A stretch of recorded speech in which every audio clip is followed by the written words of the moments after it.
Hello అందరికీ నమస్కారం అండి. ఈరోజు మనం ఎంతో టేస్టీగా ఉండే దోసకాయ పచ్చడి ఎలా తయారు చేసుకోబోతున్నామో చూద్దాం రండి. ఈ దోసకాయ పచ్చడి ఇడ్లీలో కానీ రైస్లో కానీ చపాతీలోకి చాలా బాగుంటుందండి. ఇక ఆలస్యం ఎందుకు రెసిపీలోకి వెళ్ళిపోదామండి. దోసకాయల్ని నీట్గా వాష్ చేసుకొని తొక్కంతా తీసుకొని సన్న ముక్కలుగా కట్ చేసుకొని పక్కన ఉంచుకుందామండి.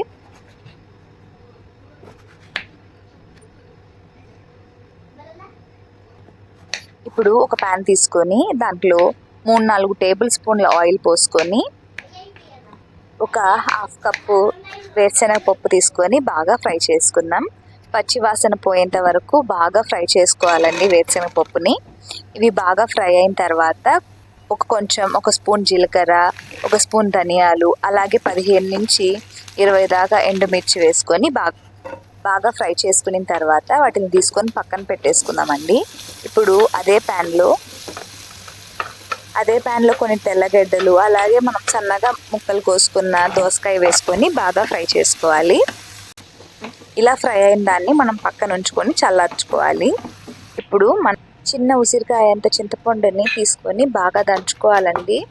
దీంట్లోనే తగినంత ఉప్పు వేసుకొని బాగా దంచుకున్న తర్వాత మనం ఫ్రై చేసుకున్న ఎండుమిర్చి, అలాగే వేరుశనగ పప్పుని వేసుకొని బాగా ఇది దంచుకున్న తర్వాత ఇప్పుడు మనం ఉడకబెట్టుకున్న దోసకాయను కూడా వేసుకొని మెరిగేంత వరకు దంచుకోవాలి.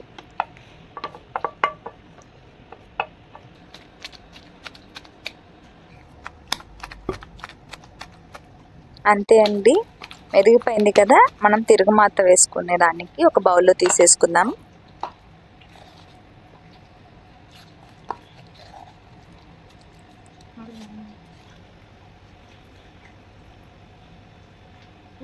రోటిలో తింటే ఆ రుచే వేరండి. నాకు చాలా ఇష్టం, అందుకనే వేసుకొని తినేస్తున్నా. కొంచెం వేడి వేడి అన్నము, కొంచెం నెయ్యి వేసుకొని తింటే ఉంటుంది.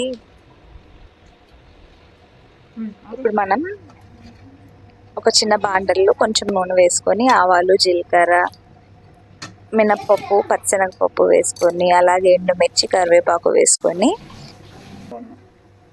తిరగమాత పెట్టేసుకున్న తర్వాత మన పచ్చడి కూడా వేసుకొని కొంచెం సేపు ఉడికించుకుందామండి.